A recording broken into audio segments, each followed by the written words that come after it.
Labdien! Šī video virtuve mani sauc Žana. Šodien pagatavošu cepumus vafeļu bezē. Vajadzēs olu baltumu, vafeļu plāksnes, cukurs,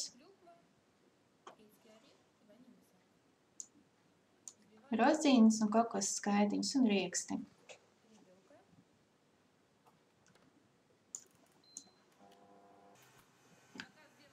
Vafeles samaļu blenderī, olu baltumus liek putojamā traukā un kuļ līdz putas ir cietas un pakāpeniski pievieno cukuru.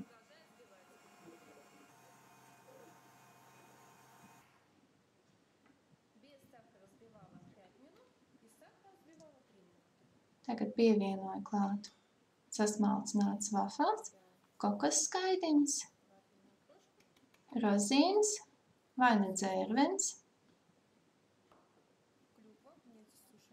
riekstus un vanīļas cukuru. Masu ļoti lēnām samaisu.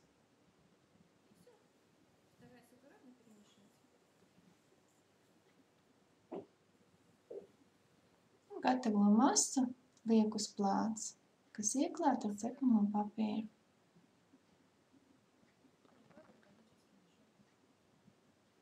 Es izmantošu konditorijas maisu, tāpat arī var ar karotes palīdzību kārtot.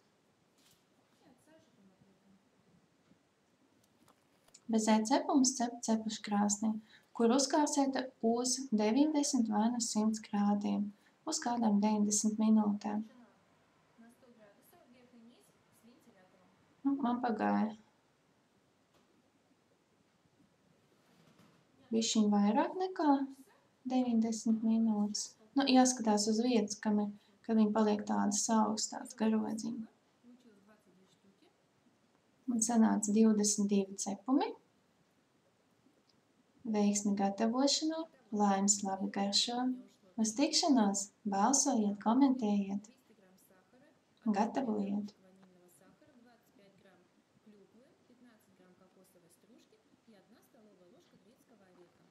Запекала 1,5 часа при температуре 100 градусов